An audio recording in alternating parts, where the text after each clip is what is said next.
A very good evening and welcome this edition of the Fourth Estate. This 22nd day of January 2017. Charles Mongu Shampagi, and tonight we'll be taking a snapshot of the major events that dominated news across the world, across the week. We had a transition in the United States of America. Donald Trump taking over as the 45th president of the United States of America. What does that mean? In his about 15-minute speech, inauguration speech, didn't mention the word Africa anywhere.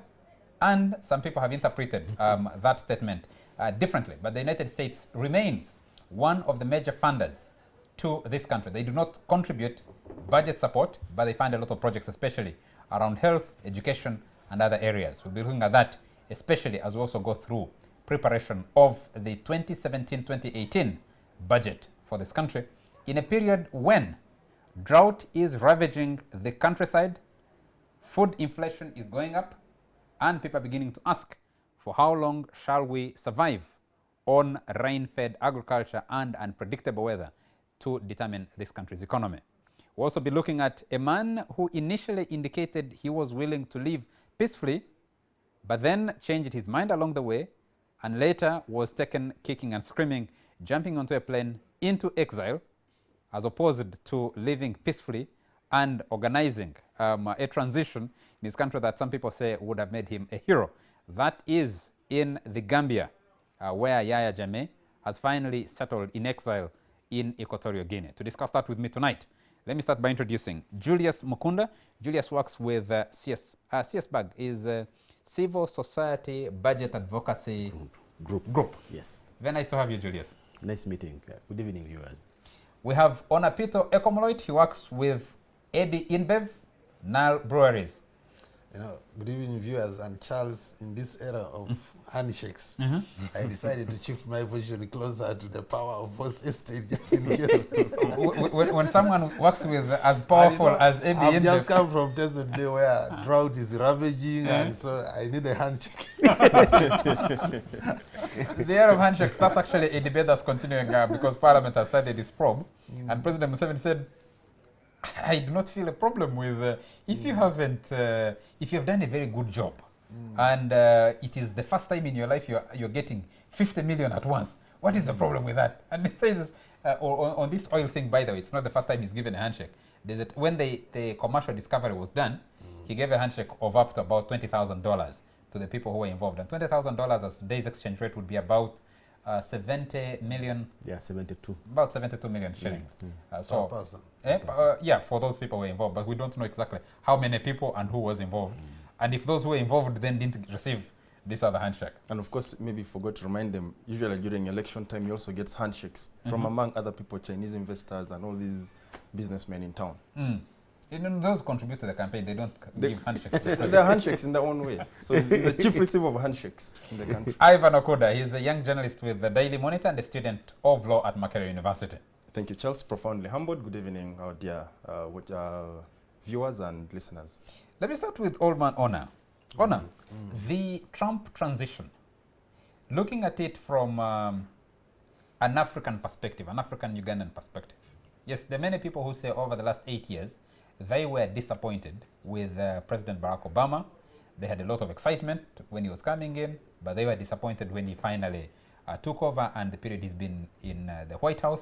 But he's ended the fairly clean year.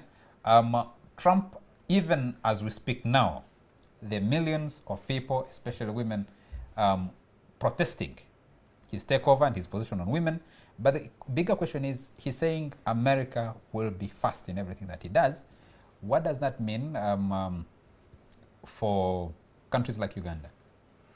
First of all, I must make a disclaimer that in terms of being a fan of the candidates who are running for the American presidency, I was a very strong fan of Trump. I mean, just for the sake of the excitement he brought to the campaign. But I think what he said during the inauguration precisely answers the illusion that an American president is there to serve the interests of countries like Uganda. I mean, Trump made it very clear that all countries have their interests, and his presidency is going to approach the world from that perspective. And for him, he has been elected to serve the interests of the American people. And I think that's always the problem in most countries. Leaders try to play to the gallery, and they don't actually address the interests of the people. They want to appear smart, they want to appear politically correct, to be in line with world trends, yet the reality on the ground means it's not really the world that matters. Yeah. You know? So I think Trump is being what a true leader should do. He should speak for the people who elected him.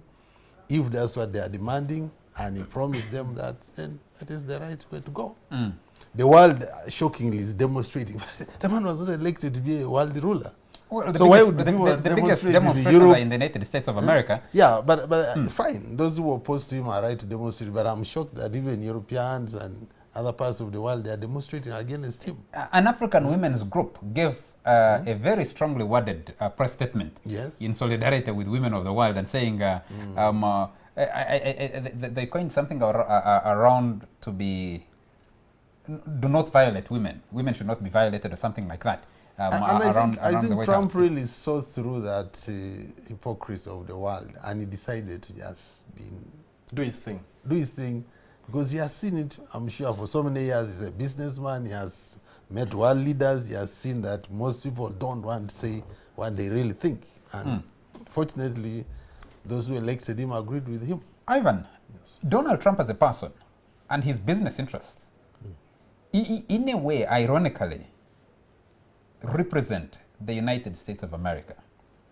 The United States of America, a country which was made out of a collection of multitudes of immigrants and slaves, and then a few natives who have actually, who remain a minority now in number, has built itself over the last 240 years as a country that tries to represent the world, but also to impact the world.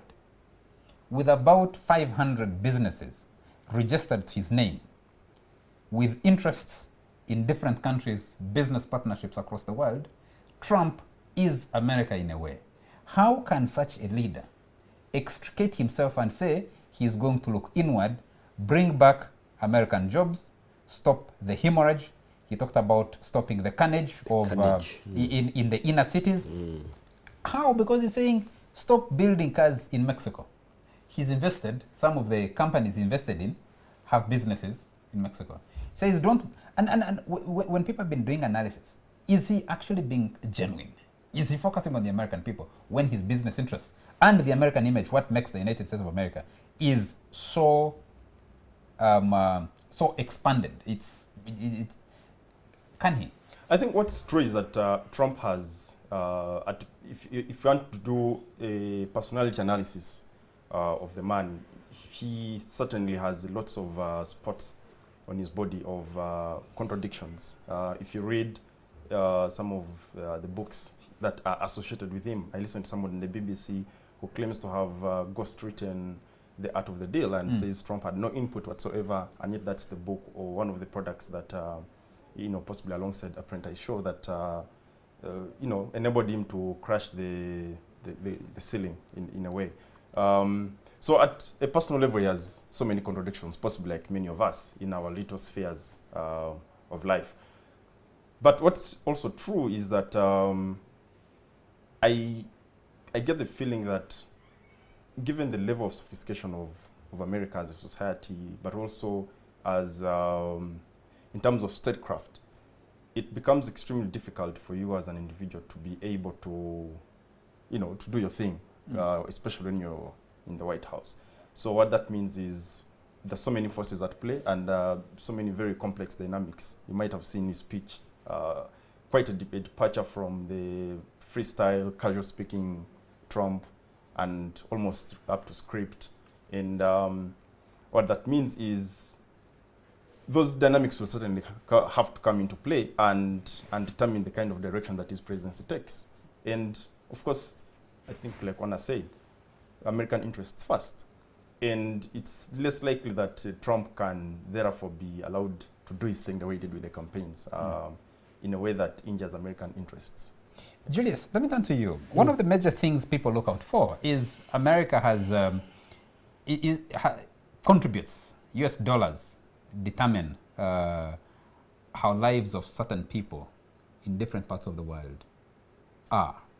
the United States government may not be a contributor to budget support in Uganda and in many African countries, but if you look at the projects they fund at our Ministry of Health, in education and elsewhere, they have a significant impact. Definitely. If going by the stance that Trump has indicated he's going to take, does it matter for this country? Does it matter for many African countries or many of the developing world? Yes, I think it matters a lot.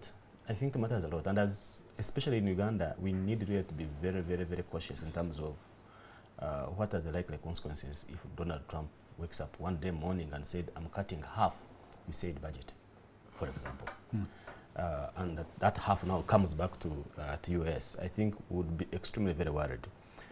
But I think for me, it's a very big lesson for every African person, any person who relies on donor money. That it's high time we cut our cloth by the length of it. We just cannot sit there and expect handouts all the time. And it's high time even our leaders begin to think Uganda first, like probably the way Donald is thinking, because by simply sitting here knowing that we're going to get donor money, it means that even our own efforts to generate our own resources to be sustainable on our own has been limited, simply because we expect that when hunger comes, you say the American people are going to bring in rice. When we are hit when our military is not trained very well, we just go to said, please help us and train our military very well. So I think for me it's very serious in terms of economic support for this country, and as such, I would expect that by this time the Minister of Finance should be on the table drawing up a number of scenarios.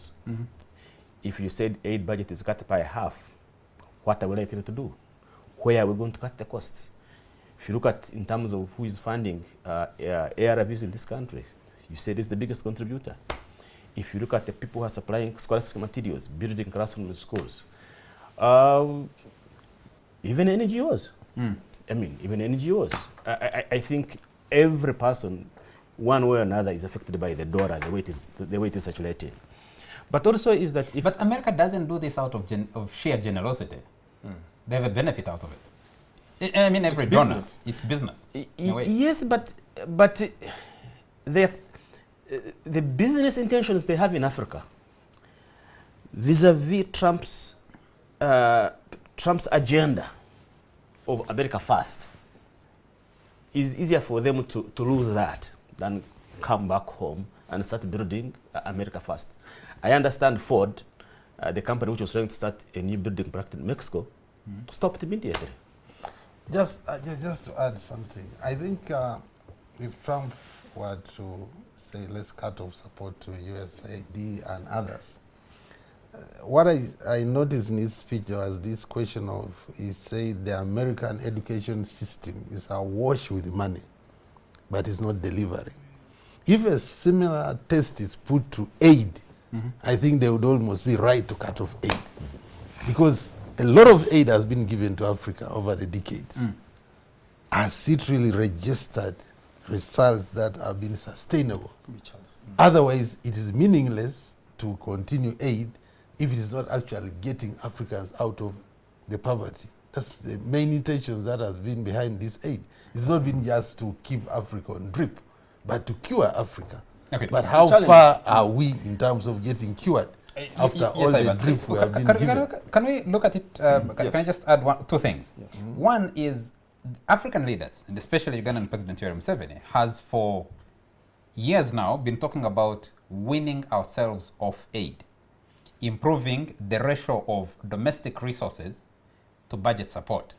What we don't put into context most of the time is domestic debt, external debt, and the ratio is changing. Because I think we pushed up to 80%, then we pushed to 82% on budget presentation.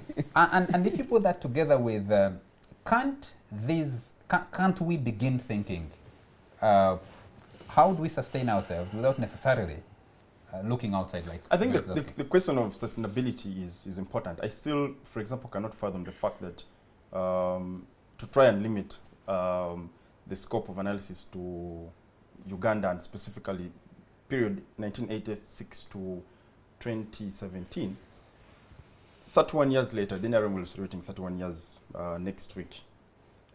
We still have a country or a government in place that cannot, with absolute certainty, speak to the fact that they can treat their own citizens. When Parliament of Uganda passed the Anti-Homosexuality Act, which was later sent to the president, okay, they passed the bill that was later sent to the president, becoming an act. The Americans pulled the plug on the health support, and so many people were affected.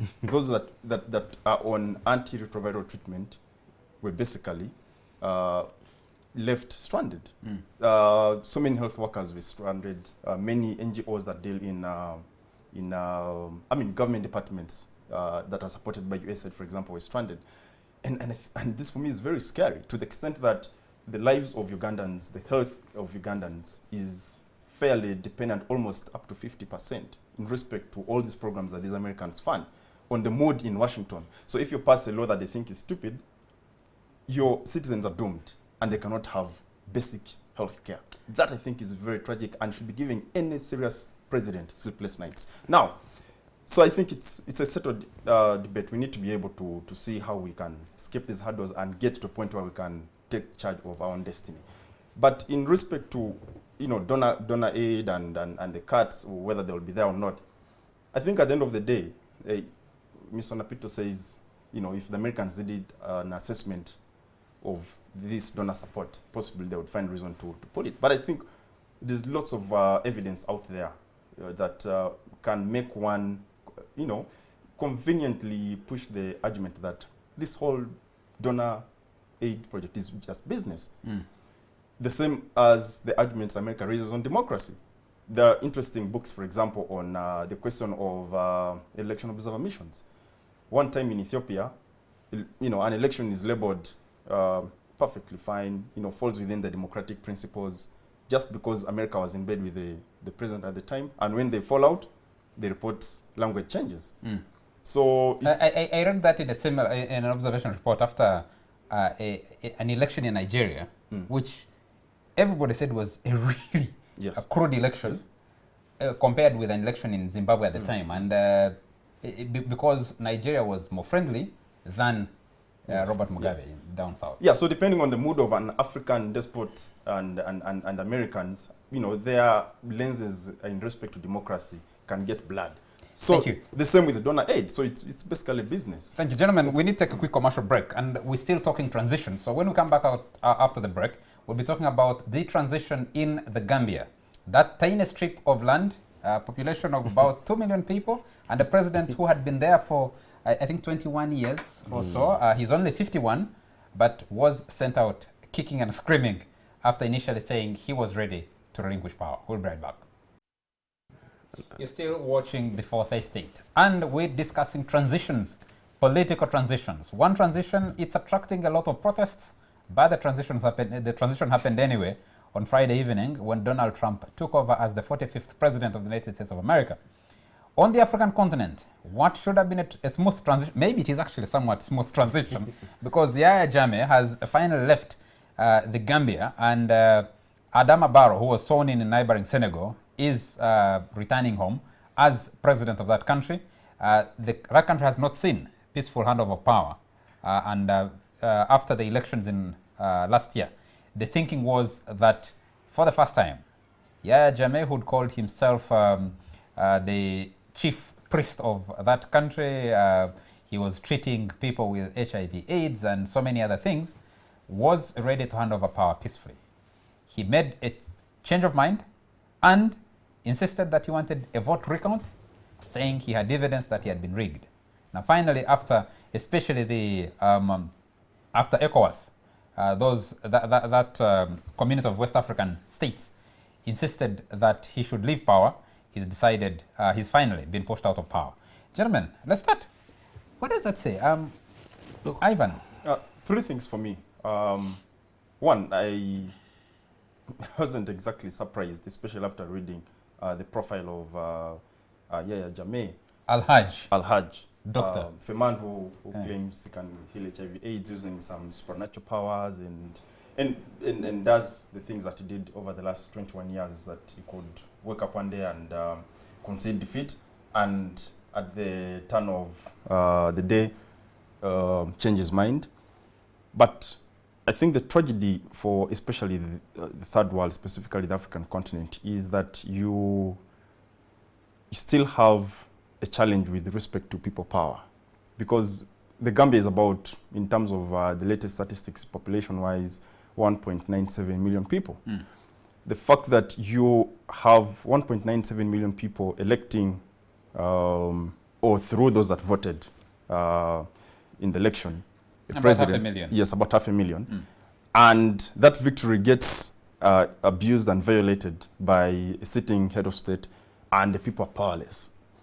And it takes the economic community for West African states, ECOWAS, through the military wing, to force him, I think is another evidence, if any was ever needed, that on the African continent it's still extremely difficult for people power to prevail, and for dictators, force is the language that they read, it's the language that they listen to, and it's the language that they understand.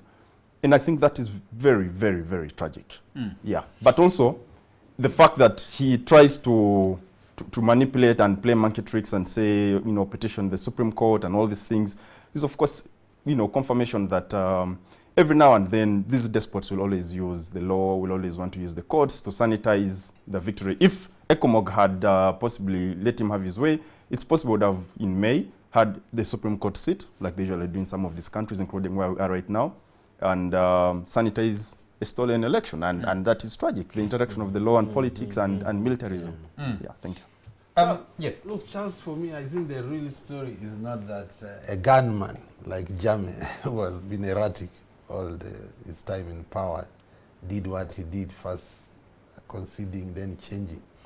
So I was not surprised by that behavior. What really surprised me positively was the action of the West African states. You know, for many years during the colonial rule, I think West Africa was said the white man's grave. It was notorious as almost Africa's darkest spot in terms of disease.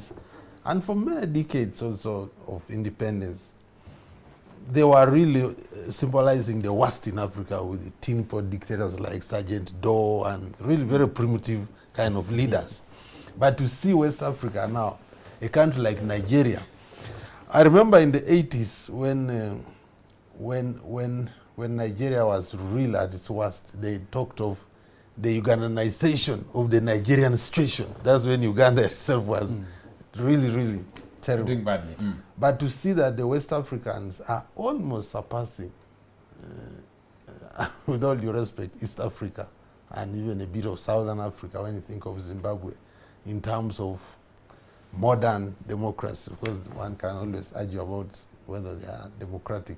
At least having that solidarity to remove one of them, you know, which seems, I mean, within East Africa we had issues like Burundi, where there was almost consensus that the leader had kind of violated the constitution, but his friends stood by, you know, and sort of he has got away with it, you know. So I think it's really a lesson for the rest of Africa and West Africa.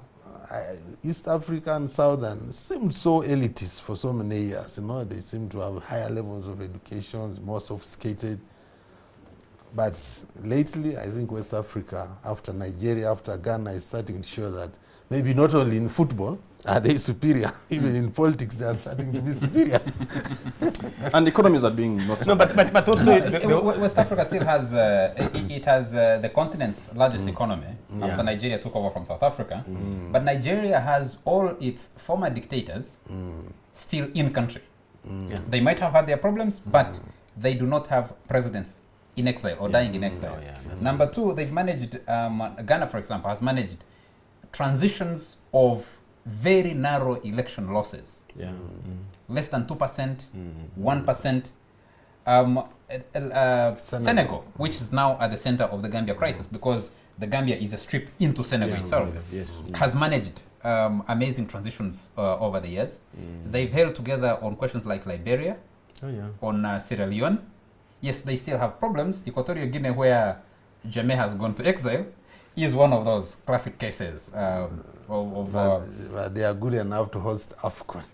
Yes, they're good enough to AFCON because they produce petroleum. You have Gabon, you have those other countries. The question is, when do African leaders learn that it is good and decent to negotiate your way out of power, to make sure that you can actually live and somewhat live? We have two close examples. The DR Congo, President Joseph Kabila's term ended. Yes, and he held on power. He's holding on. It's unclear because he negotiated with some loose coalition of opposition parties to extend his life until next year. Whether that happens, there have been some demonstrations there, people have been killed. Burundi is another example. And where do we stand? What does this say about this, the fragility? I think for me is it's a whole question of how do we maximize people's power. And I think now everybody's trying to look outside, that probably these economic blocks could help us in terms of managing our politics, but also economics. Because when we don't have a litmus test and to say, please, this is the end of things. Beyond here, you've gone too far. This is the regional test box. Say, please, if you're a president, don't abuse the constitution, don't have mass killings. This is what a country is supposed to stand for. I think for me that's probably the only way we can begin to hold some of these powerful African leaders. But for me, when I begin to see leaders who really begin to start visiting witchmen and women to begin to believe in witchcraft, you are going to have a very serious problem. And like he said, like the colleagues were saying, that when he said, "Oh, I'm conceding defeat," I was not surprised that at the next level say, "Oh, I'm not conceding." After consulting the gods. Probably he had consulted the gods. Oh, but on the plane, was he holding a Quran or a Bible? Because he was holding a book that he waved just as in and what shocked me that he's even a Muslim. I respect Muslims a lot in terms of their beliefs. He was initially a Christian, then he changed it to Muslim. Yes. He became Al-Hajj. So, that's one thing. The other thing for me is that as long as we, citizens of a particular country, do not mobilize ourselves, forget about political parties, but if we don't really mobilize and organize ourselves, as long as we don't do that, there is very little I can tell you we're going to do. I think for me... That's the economics. How does the economics fit in? Because if you look at a country like Gambia, Gambia hardly produces anything. It's 2 million people, hardly produce anything. They grow groundnuts. That's the major cash crop and the mainstay of the economy. But they make most of their money out of being on the coastline. So their beaches are world famous. They have lots of tourists. Yeah, they produce kanyamas who are attractive tourists. That's what they are known for. Yes, they have. They attract a certain crop of tourists who love going to the Gambia. And also the report. There was a report that some of the people dying on the Mediterranean Sea trying to cross to Europe, yes, are largely from those West African countries, and Gambia is one of the major contributors. But also elderly people from the rest of the world tend to go to the Gambia and have some fun there, and that's where they make most of their money. So the United Kingdom, yes, the United Kingdom told their citizens, don't go to the Gambia with this crisis, and that was going to crush the economy. If you look at economic preparation, where we started from, you have an economy. In the next segment, we'll go into a discussion about Uganda and its rain-fed agriculture and now drought and budgeting. Is there a factor? You have the ECOWAS standing firm and solid on a political question. Would you have the East African community, for example, hold the same? Would you have COMESA, for example, be able to move beyond economic interest and say, to fix our economic problems, we need to deal with the political problems? Yes. I think that is, you see, you can't, I was saying previously that if you let politics interfere with economics, you're going to have a mess. But again, you can't isolate the two to say, okay, the politics will just go astray for us, we're going to deal with economics. That can't work, because you need political leadership, a very sane political leadership, to agree on some economic targets. And I think as ECOWAS, they sat down and looked at having a political turmoil in Gambia, which is inside Senegal. I mean, it's just really inside Senegal. Probably in terms of their scenarios, they look at the economic implications of the region itself. So, especially after coming out of a devastating Ebola outbreak. Ebola outbreak. Yes. So they don't want another country among them to be able to destabilize them economically. So if you come to the East African community, we have a number of economic targets. I mean, if you say every country, please let's move to ensure that we have 25% of our tax GDP ratio, and you have a Burundi which is in a crisis, you come here at Parliament, but Parliament are saying, okay, despite our good efforts to increase our tax GDP ratio, for us, I think we are not supportive, let us not pay taxes, you know, you move aside. And nobody questions that. Everybody says, no, it's okay, that's a Ugandan affair. Then the strength of the bloc, the relevance of the bloc, you begin to question that itself. Because something that is really making them off the track, nobody is questioning about it. So it's very important that these economic blocs really look at the political ramifications of a particular country and ensure that they get into it. And in that case, justifying interventions like in South Sudan, for example, the stability of South Sudan. South Sudan is now the 6th member of the East African Economic Community, the East African Community. Burundi, yes, troubled. It's been troubled for some time. I see the East African reporting now. They have rethought about their engagement in Somalia. They had threatened to pull out, but now that salaries are coming, they have decided to keep their troops in Somalia. Yes. You have South Sudan. Instability in South Sudan causes chaos in economically in Uganda. Yes. Part of the problem that this country has been running, has been suffering from now, is because of the chaos in South Sudan. That's why Eastern Congo is unstable. You have a problem in Uganda. Charles, that's why for me, I know the argument for the East African Federation has been to go first the economic route and then the politics conclude. But I see time and again, the politics has halted the economic side until the political federation is actually realized, if ever it will be. I don't think true economic union will happen because politics will always interfere. Kampala was the leader in championing fast-tracking political federation. Now the language has changed. They are talking about confederation. Those two don't mean the same. Wow. Confederation. But you see, for me, South Sudan, the thing in South Sudan is that it became an individual interest. Uganda, we felt that if this thing continues, we are dead kabisa in terms of economics. Isn't that a fact? And wasn't that based on yes, but real you hard see, facts? if all of us came at a go to sort out South Sudan, if Rwanda was on board, if Tanzania was on board, if Kenya was on board, and we said let's go and stabilize South Sudan, probably would have had better results than any other person. But the bloc sat and said, I think Uganda should deal with that. In any case, they hold the biggest border on your part, and probably you export more there. You have more people. You have more people there. So it became a Ugandan thing. And I think even the problem of sorting out South Sudan was almost opposite of West Africa, where there was no clear standard that the South Sudanese were required to abide by. There was almost in the East African community there is a hybrid of political systems, and everyone can, so long as you can manage your thing, we are happy with you. But if there was a standard of saying either you're elected or you're not elected, they would have sorted out South Sudan based on a certain principle. There was no clear-cut position for sorting out South Sudan. Both warring factions could argue that they had a case. Ivan, we're looking at these transitions and looking at these regional blocks and their impact. ECOWAS has done its bit. In many of those conflicts, by the way, in West Africa, they have tried to stand firm and give direction. Including Ivory Coast. Yes, including Ivory Coast. Started Coast. with Ivory Coast, then there was Burkina Faso.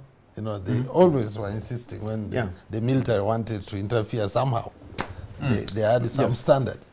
Yeah, for East Africa, one of the major challenges actually is that we don't have, like Ona said, we don't have a standard on what political, how the politics should be run. I think the basics are important. You need to have a bare minimum of good men, to use the subjective words, who can actually be agreeable to to those bare minimums. To say, for example, in the East African community or under the East African community, there is a floor and ceiling in our democratic practices, in our economic interactions, below and above which one cannot go. But you can't, for example, have any ECOWAS-like action in Burundi or in any other East African country when, in Rwanda, Kagame has no more authority to talk about respect for free and fair elections. In Uganda, Mr. Museveni has no more authority to talk about free and fair elections. The reason why he was even... You can't even talk about term limits, you can't talk about term limits. So your people were soiled and tainted and dented and everything. Well, in Uganda, the argument is very clear that unlike Jammeh, who was defeated, President Museveni has now been defeated. So you can and someone would argue and say, don't organize an election, you're going to lose. Don't organize an election, you're going to lose. And ensure that by the time the result is announced, you've edited. Yes. So West Africa has also had its own challenges, but for example, Nigeria has had a fairly impressive history of power changing hands. A sitting president like Goodluck Jonathan loses and agrees to hand over power to old man Buhari. So Nigeria can stand with ECOWAS and being one of the key decision makers and say we shall stand with the people of Gambia because the Nigerians have that more authority. The Senegalese he can look Jammeh in the face and say, yes, well, good luck went, what are you doing here? in East Africa, you don't have many such examples, possibly only in Tanzania, because the Kenyans also had down problems in 2007. Chibaki, even on the basis of circumstantial evidence, clearly lost that election to Raila Odinga, or at least that is the popular view, and it led to all that bloodshed. I'm not very sure that the Kenyans will even also have more authority. So we need to be able to, I don't know how, push for a few more good men on the continent, and I think the future of Africa is bright. Well, Kenya will be going through its election later this year, December. We'll be watching closely, but there are very regular updates on new formations emerging in that country. One of the most amazing, by the way, in terms of creating new political vehicles to deliver and coalitions and alliances, which we will continue to be watching closely on, even on the different platforms. And also Tanzania, President Magufuli has done 1 year now in power to do an audit of what he's been able to achieve. There is a lookout for President Pierre Nkurunziza. How does he move forward? He's kind of jumped one hurdle, but things are not yet settled. Uganda will be going through possible constitutional amendments and reviews, a constitutional review to see how we move forward. And one of the critical issues is Article 102B on the age limit on the hold of power, or I mean the age, especially the upper cap of the age limit. And the Democratic Republic of Congo, that's very close, which we continue to watch closely. South Sudan will be going through an election next year. Wow. Yes, they pushed it to next year, 2018. And former Vice President Riek Machar remains exiled in South Africa. I think the plan is to have him, if indeed he can come back and participate in the election processes, in the democratic process in South Sudan, towards 2018. We'll take a quick commercial break. When we come back, we'll bring this back home to look at the drought crisis that we've been going through, its implications on the budget framework paper for the financial year 2017-2018 is out, and Parliament is supposed to pass that budget, I think, within a month. Month? End of month. By end of month. So we'll be taking a snapshot of that. And of course, we'll have one word on the Uganda cranes, which went down fighting, losing to Egypt last evening and being the first team to crash out of the Africa Cup of Nations. Oh, God. We'll be right back. A drought ravaging part of the country since last year, starting with Isinjiro and about 40 other districts, now has been expanding, and we've been suffering through a heat wave. There was some drizzle yesterday, some rain yesterday, you would say, and bringing some bit of relief. An outbreak of avian influenza, avian flu, which is bird flu, but among wild birds, which is devastating the poultry economy in the country, impacting the poultry economy in the country. I see my colleague Halim Abdallah talking to one of the major poultry farmers in this country, who says within the 2 weeks between the announcement and the end of the month, poultry farmers in the country could be losing upwards of 2 billion. Wow. 2 billion shillings, which is quite a high figure, because many countries in the neighborhood are announcing bans, export bans from Kenya, Rwanda, Tanzania, the Democratic Republic of Congo, South Sudan, and that is for dressed chicken and other poultry products. That story is in the East African. But you're also dealing with a drought, food prices going up, there's food inflation, which is critical for an economy like this, but you're also going through a budgeting process. Now, I want to start with you, Julius Mukunda. You track budgeting processes at CS Bank. You track budgeting processes. Do you see a genuine effort to align the budgeting process to the realities of production in this country?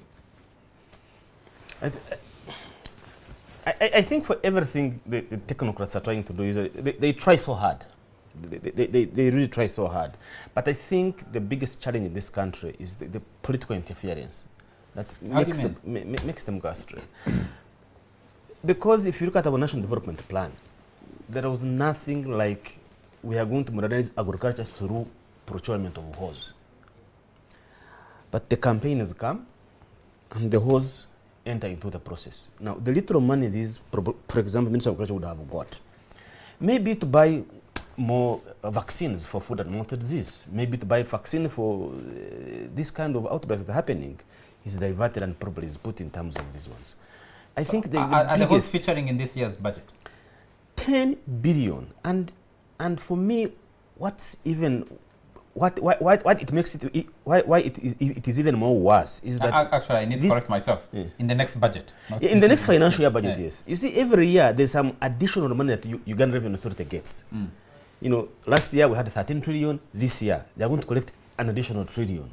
Now that additional trillion, we are supposed to really allocate it for high priority areas. But immediately, the first thing that comes out on your mind is that we need more hose for farmers. 10 billion goes out there. So our failure to set real priorities. Isn't it a reality that most of the Ugandan farmers, in spite of our almost 20-year talk on modernization of agriculture, well, I think we started this talk in 2000, heading into the 2001 elections. That's when we started seriously talking about, or consistently, politically talking about modernization of agriculture. That a lot of the farming in this country, the 68% of the population is still subsistence farming, and finding it has even increased. Yes, increased how much? How many? I mean, what percentage? It was 63 and it went to 68. 68%. Yes, it's increased. 68% are still peasant subsistence farmers. Yes, and for them to find a hole is a real live challenge. No, the thing is that in a definition of a farmer in a rural area is that you have a hole. That's the real definition. If you are in if it's like being a head of a household in a rural area and you don't have a panga, or you don't have a spear in your house in the corner. In a rural area, being a farmer means you have a hole. But the challenge that we are facing is that the poor interpretation of this farmer's priority. I agree. People are saying, oh, in the cover rates mountainous, they can't use tractors. Fine, I agree with that one. But there is no Muchiga man or woman who said we need a hole to improve our productivity. No, they wanted improved varieties of potatoes. And that's why we have the whole of Kachwenkano Agricultural Research Institute. And its major work is to see how we can improve potato varieties for the Muchiga man or woman. Otherwise, they have holes. Already they have holes. But to the question of whether actually our budget is facing the realities, I think the other problem we're having is the implementation challenge. That even the amount of money we have as a country, our ability to utilize it is shocking and very embarrassing. That 18 trillion is lying somewhere on loans that are not utilized, and we are paying around 20 billion to service them. Simply because we are committed to use the money, but our ability to utilize the money is not there. So the challenge of implementing even the little plans we have is extremely so frustrating. You go to the Ministry of Finance and you find it very frustrating because they raise all of this money, sign all of these loans, but the specific sectors are unable to implement the projects on time. Why? How do you explain that? The only explanation I can only get from them is probably our incompetence. That's the number one. Poor planning. Because if you look at the northern bypass, I think this road is around 8 years. We are still constructing it. Recently, I saw our Minister of Finance signing a loan of Wosega Mpigi Express Highway. We got the loan and the construction is going to start in 2018. Then I asked myself, why do we do that? Why don't we wait for 2018 when we are ready to implement, sign off the dam loan and start utilizing it? So the biggest part, I think, is also information challenge. So with the drought that you have talked about, let me tell you the kind of scenario you are having. One, inflation is going to hit in because the prices are going to increase. But the governor they're already increasing. If you do a snapshot and check around town, yes. Many prices of basic commodities, bananas, for example, have significantly gone up. The governor has a way of controlling it. You don't make our CBR rate, up up, so that you mop up all the money in saturation, stop people from getting loans. So interest rates now do what? Shoot up. So now, if you're in 25, be rest assured that if the CBR now increases, we won't have the interest rates of 30 to 32% and above. Which means that our small businesses that have been getting loans from the bank already struggling. Remember, we are bailing out. Remember the list of private sector people who are trying to bail out. Already now that these small industries again are going to suffer simply because they will not be able to get the right credit. The credit is going to be very expensive. Ona, let me come to you. At Nile Breweries, you have some of these projects that support farmers directly, but I don't know if you go as far as helping with irrigation systems and other things. When you have a drought like we have now and a budgeting process that puts emphasis on hand hose and drip irrigation instead of more sustainable, more robust means of irrigation. You have to do irrigation, drip irrigation with a jerrycan if the stream where you're supposed to get the water has dried up. But if you had sunk a deep well, maybe you might have something. A deep well with a solar pump or another smaller mechanism, you might have more sustainable, a more sustainable way. We're going through a budgeting process. Where do you think the priorities should be?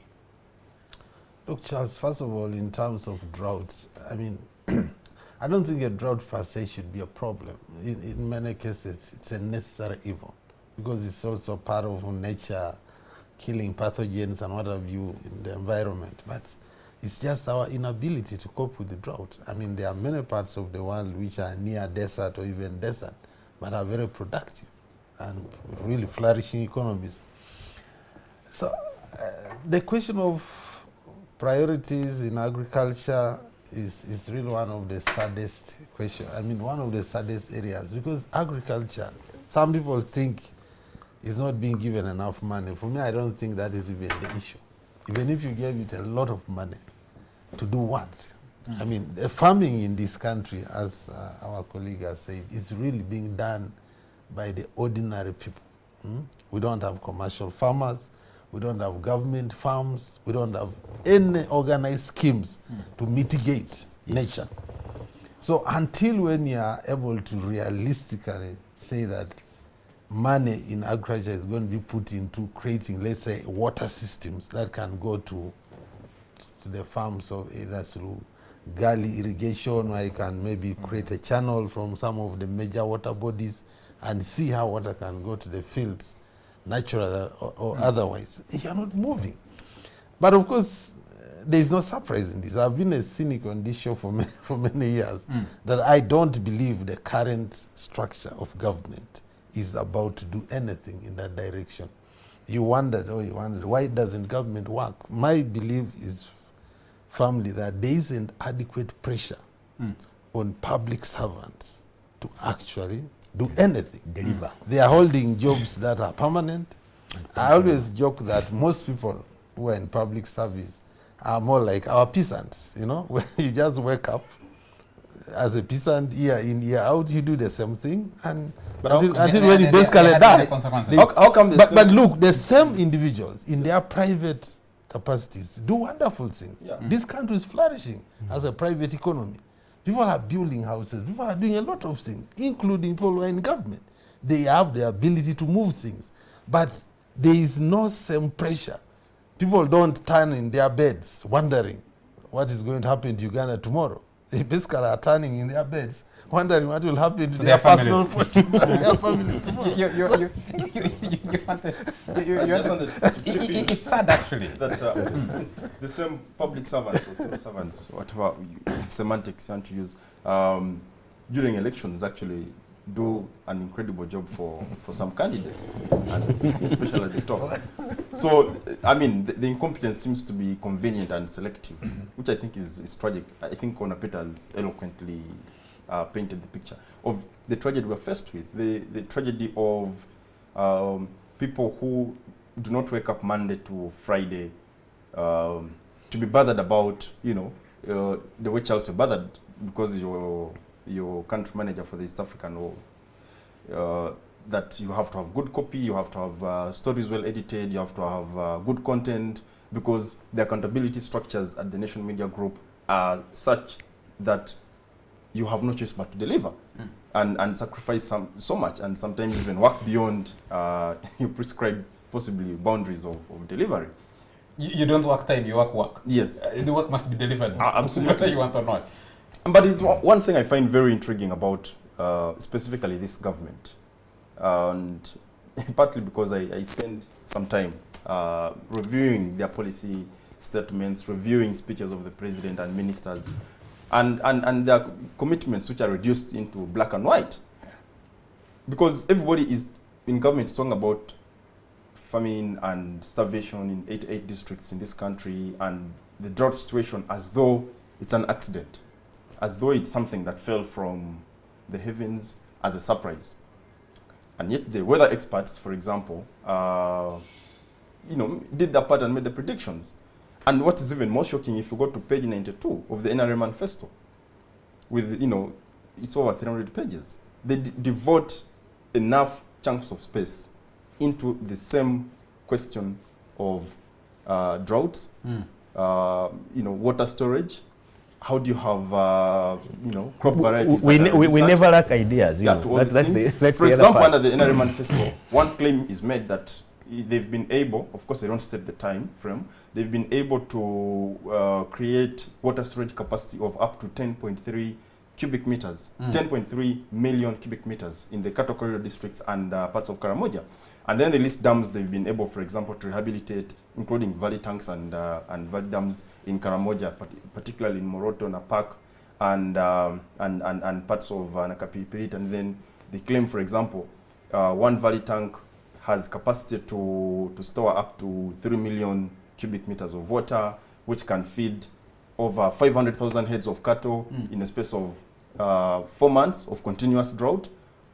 And this is in the NRM manifesto, and this is what they're telling Ugandans. So you want to get the impression that for the few months we've been faced with the drought, these interventions that they claim to have put in place would have been able to address. But that means, one, they either told a lie in black and white, and we, possibly in the media and civil society, are not possibly asking the questions in respect to accountability, and putting the pressure that Konapeta is. You know, I what always amazes me, Charles, just before you come in, is if you attend public discussions and you can find all manner of government servants, from minister to the lowest person, the same lamentation we are having in this street. The same. It's also shared by them. And you actually but what get surprised that if we are all lamenting, then we are just a lot of lamenting. Who is not honest about it? No, I get amazed and ask the same question, because when I moderate some of these public dialogues, and everybody along the line is reading from a script of lamentation. It says and everybody speaks in terms of if we did this, if we did this. And you ask yourself and say, what do you guys do on a daily? If you're talking about if we did this, if we did the other. Let's just take a couple of messages, and then we'll take some callers from a few of our viewers. Jose Nwabine, I believe he's in Kavoladi Antonde, says, to me, what obtained in Gambia shouldn't surprise anybody who has been following politics in West Africa. It was actually a normal situation. I think West Africa has had the worst crop of dictators who have looted their own countries without any shame and fear to exit for fear of being prosecuted. And Andrew Karamaji says, I don't know what I don't know that Kampala's participation in South Sudan is synonymous with what ECOWAS did in the Gambia. It looked more like the usual adventurism under General Museveni's Uganda. I dare say that the Great Lakes region would be a lot more peaceful if Uganda kept its hands to herself. That's Andrew Karamaji. Let's take a few callers on all the many things that we've been discussing since we came on air. Is there a caller? Hello? Yes, hello? Yes, sir. Your name and where you're calling from? Yes, I'm calling from Mengo. This is Arnold. Yes, Arnold. Keep your question or comment brief. Sorry. I think we lost you. Sorry. Do you have another caller? Hello? Hello? Hello? Yes, sir. Good evening. Good evening, sir. Your name? I'm called Sam. Sam? I'm calling from within Kampala. Please go ahead. I don't want to look much on Gambia and look much on the US. I want to sort of back the discussion on the drought here. Yes. And I think, yes, a couple of times we talk about government and government and government. But my head and owner's head and all of you in the studio, we come to make up what the government is. I happen to be a farmer, and I've been talking to a couple of farmers.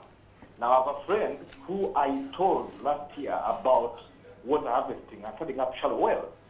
And this person shockingly ignored my advice about shallow wells. And this person is a person doing farming and, living 90% of his life benefiting from farming. Now, this person got a budget, making up a farmhouse for the workers at the farm, and invested almost 18 million in putting up a farmhouse. And I'd given that person a budget of roughly 12 million to be able to finish a water harvest process that he could irrigate the farm. And as good as this month, this person's garden has completely dried up. And I asked the same person, what was your priority? Are you going to eat a farmhouse that cost 18 million vis-a-vis having spent 12 million to put up a water harvest system? Now, putting government aside, that means that as individuals ourselves, I think we are going into farming not because it is an occupation we look at in terms of where we can survive, but just because at times someone says, oh, farming is good. The other gentleman went into farming and put up passion fruit and is yielding a lot. And the next day, you have a bandwagon of many people going to farming who we call tele-farmers. They sit in Kampala and make phone calls in the villages and ask if it's done, if it's done, if it's done. And before they realize that the reality of it, they can't anticipate the challenges that will come ahead. So I think us as individuals, I think it's the onus on us to be able to understand and anticipate the challenges that could come ahead before we start all lamenting about government. Thank you very much. I hear you there. I hear you have one or two questions to ask. But I pay taxes. Let's take one or two other callers. Hello? Hello? Hello. Yes, please. Hello, how are you? Yes, we can hear you. Your name and where you're calling from? Yes, I'm from. Pardon? Pardon me? Yeah, I'm called Clifford, and this goes to Ona. Yes, I please. think Ona is one of the people that support the NRM, and when it comes there, I like the way she argues things, but I wish she could put those points across to key fellow party members. And at least they address some of the same issues that are facing Uganda. Yes. Thank you so much. Thank you very much. Ona, that's for you. You're bad. Let's pick another caller. Hello? Hello? Hello. Yes, please. Your name and where you're calling from? I'm calling from Kumi. Kumi, your name, sir? Huh? Your name? I'm Helen. Yes, go ahead, Helen. I'm Helen from Kumi. Yes, Helen, go ahead, ma'am. Ajay. I want to talk in accent so that Mr. Onapito can tell you in English well. He has responded. He said Ajay. Go ahead. Network. Aso jinere jifupi so. Ibole ne kota puga na swam. Nesa puga ni ai beka kini arikuna kipi. Abale ngebe kota puga na arikuna kipi angolo lin itiole pola muna rete pelo idowon. Okay. Tetere isiori so makro no akko. Itio ipedori ai kona kipi una okina misiri ni kosi. Okay, yalama fufuna ko ni keme yalama. Kumine. Yalama. Ibeka kina kiro uno budget. Okay, yalama. Okay, honor and Translate. Translate. Honor and no, thanks first of all to Mama for calling from Bukumi. The question that the caller is raising is about drought and the question of water, and she's basically appealing to government to consider, increasing water access to people like her who are in agriculture, so that they can be able to farm. I think her question or the issue she's raising partly answers what the previous caller was, because there comes a level, a stage where the state needs to play an active role, because people like the person who the mama was called is possibly unable to invest 12 million shillings in 12 million is to get water. She's asking for water to be channeled from natural sources. Like, for example, she says she's from Kumi, and there is a very reliable water source called Agu, not far from Kumi, where you could actually do channel irrigation. Government could do a big channel which can then because water will always find its level. If I bring to my farm, it must proceed, so long as it's flowing from somewhere. Yes. Okay. We'll respond, I think, even to the other question later. Hello, do we have another caller? Yes, we'll take one or two. Hello? Hello, if you're calling us, please kindly turn off the volume on your TV set. Don't try to listen yourself, otherwise you'll give us an echo. Hello? Hello? Yes, sir. My name is Bernard. Hello? Yes, Bernard, go ahead. My name is Bernard in Mujasi. Yes, please, go right ahead.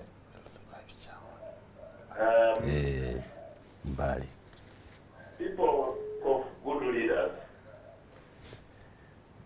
and they take it as if all the countries have the same systems. I think we have to take as granted that all the countries have different systems and they have different historical perspectives. And therefore, to say that there should be uniformity in the systems, in the political outlook, really, it is far-fetched. What we need to do is each domestic dynamics should be left to the country. But we should be able to generate things which bring us together. Like in the East African community, I think the countries in the East African community are honestly doing the right things. Kenya, Uganda, Tanzania, Burundi, Rwanda. Yes, South Sudan. Knowing that other countries, each country has its own challenges. But there are things which can bring us together and we form a community. The issue of Southern Sudan is again a peculiar thing. Is Burundi also peculiar? And Mr. Mujasi, is this the LC5 chairperson in Mbale? He's gone. Okay. I think we lost him, but thank you for your contribution. Let's just take one more caller. Hello? Hello? Hello? Hello? Yes, we can hardly hear you. Yes, let's pick another caller. Hello? Hello? Hello? Yes, please, we can hear you. Good evening, and good evening. Your name and where are you calling from? Kenneth is my name. Yes, Kenneth. Yes, please. John, forget about the public service. It is a debt. What the best way we can benefit from public service is put all these guys on contract. Don't work, go on. That is the only way we can improve and put this country to better perspective. Then two, government should learn, for example, this issue of irrigation. It is something that has been talked about the last 10 years or so. But the problem is, government seems to act in a knee-jerk way. You wait for problems to come, then you begin lamenting, and you know, after lamenting, there is going to be very little.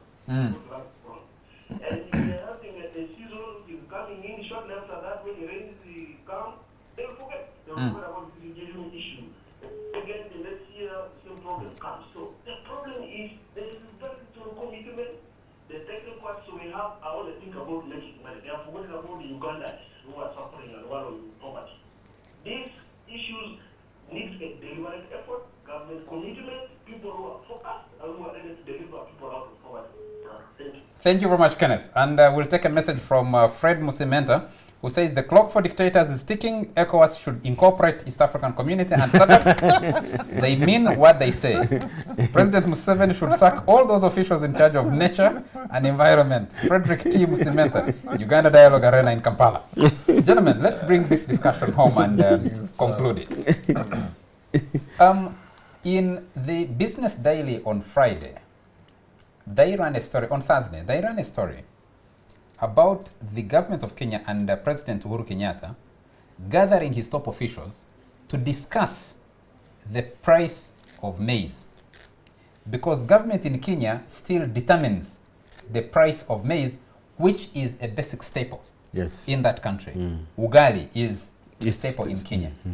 And I was having a discussion with one of my friends, and we're saying, what would get Ugandan's collective action on government when government has detached itself from anything that puts it close to the population? Because as government, you can't go to demand for anything from government. Like the caller said about water for irrigation, look at yourself. Why do you ask government? Ask yourself. Yeah, that's right. Because in Kenya, government sets the price for maize, or for posho, what we call posho here. So people have a direct connection with government, especially on that. Where government supplies medicines in hospitals, people have a direct connection with that. And then they'll come and demand and say, if we don't have medicine, then we can gather as many people and that collective voice. But here, the government has been effective in detaching itself from the people on critical matters where they can demand collective action. And going into those things that don't have a direct connection, they tell you security. But even security, if they mark you along the road, it's an individual problem. The IGP says neighborhood watch. Neighborhood watch. No, if they snatch your phone, when I told Honor that they had snatched my phone, he said, "You mean you're driving with your windows down?" I said, if they break into your house, someone asks you, "You mean you don't have a gate or you don't have a guard? Buy a dog." So the connection with government, I think, sometimes can be extremely problematic. So, gentlemen, in conclusion, you listen to the viewers who gave us feedback.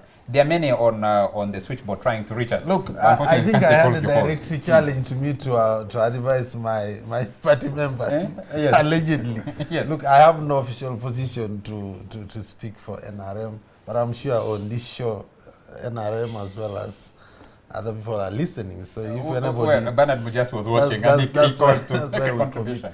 My only disagreement with Bernard Mujas would be, why did the all East African community collapse? It was because of variance of political systems. You had a military dictatorship here, and then you had a socialist government in Tanzania, you had a capitalist dictatorship in Kenya, and obviously it couldn't work.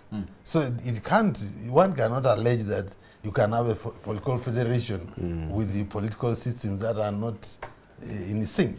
It can't happen. Yeah, I think for me, just two things very quickly is that one of them is that I think, for me, the question of civil service, making sure that they are on contracts. I can tell you there are certain departments in this government where their annual target, they only achieve 3%. Annual targets, 3%, but they have spent 100% of the money. Their budget was spent 100%, but they achieve only 3% of their targets. And they give them more money in the next year.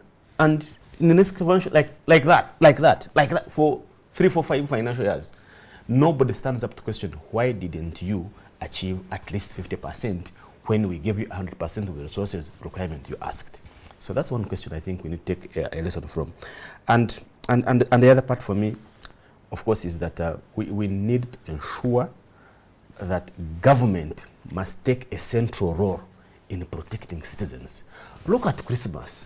The prices just shot up for transport. Nobody cares. On the politics, this is a liberalized economy. The market. Indeed, it is a liberalized economy. Are we more liberalized than Kenya? Simply because the Kenyans know this is very critical and important to their citizens. And that's why we stood up and said, we need to cap interest rates. And people said, no, you can't do that. It's a liberalized economy. But the Kenyans have done that anyway. So for me, whether it's good or bad, I think government must look at its central role of protecting those small basics that can help citizens who cannot stand up on their own. Thank you. To be at least something. Yeah. And I just want to pick on from where Mr. Mukunda has stopped, possibly just for emphasis sake. And also in response to the first caller who said, it's about us. Of course, there is overwhelming evidence for the role of citizen agency and what we as individuals can do, even outside what government can give us, or the role government can play. But what's true is that I think as Ugandans we should reject the despondence that comes with an ineffective leadership that pushes us to think that government can after all do nothing and we can still make it. Agriculture is so important. It deploys more than 72% of Ugandans. It contributes up to 35% of GDP, even more. So it has a very critical role to play, not just to the ordinary farmer, but to our economy, and any serious government would play a very central role. And I think in respect to civil service and public servants and delivery, I think we're dealing with a clogged system. You have deadwood. Not that you have deadwood at the level of civil service, but you have deadwood at the level of CEO, who is supposed to ensure that the guys in agriculture actually deliver, and if they do not deliver, they pay the price of non-delivery. And I think the crisis we have is I'm tempted to think a tired CEO of the country who has basically reduced himself to lamenting like any other citizen, but also is almost incapable of ensuring that every other part of the body is actually functioning. Okay. Yeah. I think we need to get out of here. Look, every CEO, every board responds to shareholder pressure. So shareholder pressure here is voter pressure. So the voters out there, forget about just the president, even for parliamentary races, for LP5, do people take decisions based on the kind of things we are discussing? Now, if there's no irrigation system, there's no what, or they vote based on other things. So it's a challenge. The hard question to answer shareholders. Yes. Who are the board members? Who elects them? Because if you have a board that you control, you pay a generous allowance all the time, they will hardly question the CEO. Yes, and I think that's a But the shareholders are so many, you cannot control. When you have so many minority shareholders, they have the holders. The power of the shareholders has been usurped, and it's a struggle to ensure that the shareholders get back that power. Shareholders and stakeholders, and depends on whether as an individual shareholder you have voting rights, because in some places they are controlled.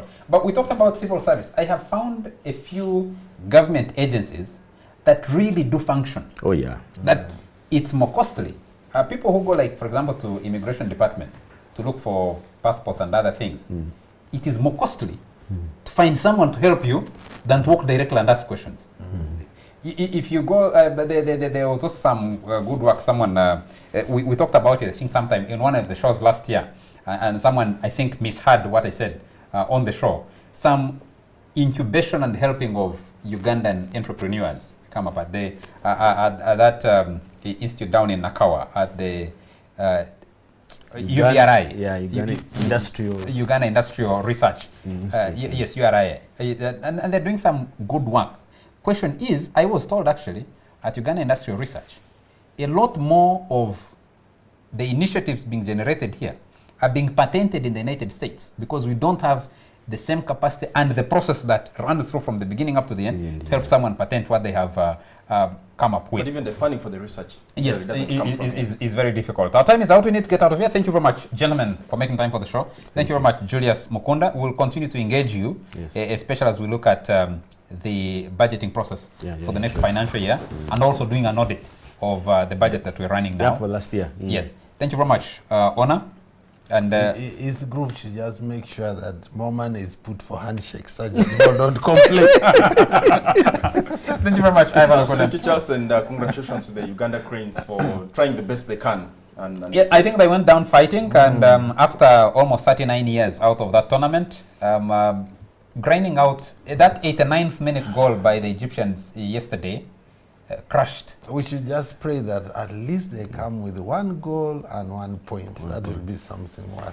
I mean, we should divert the unfortunately, in Uganda, there is so much prayer and often little action. We should question how much we invest. You don't begin preparing the team the other day and the coach is complaining and then you think they're going to do miracles. Yes, I mean, I think that's the best. I think there's been a gross underinvestment. And the caller who talked about us doing our own private irrigation things, like we have done the whole of Kampala and the whole of these urban areas, building individual sewers, so the whole city is sitting like on one big sewer because, and so everybody will have their own individual irrigation scheme. Every Mulinda will have their own stadium and developing their own football. And but I also think we expect so much because the priorities of government have been listed by the CEO of the country. Infrastructure and defense and all these things. So football is possibly number one. Gentlemen, the discussion ended. This could go with our viewers continuing the debate on Twitter. You can see that it's very active and other social media platforms, Facebook. Please continue the debate. The discussion in studio is officially over.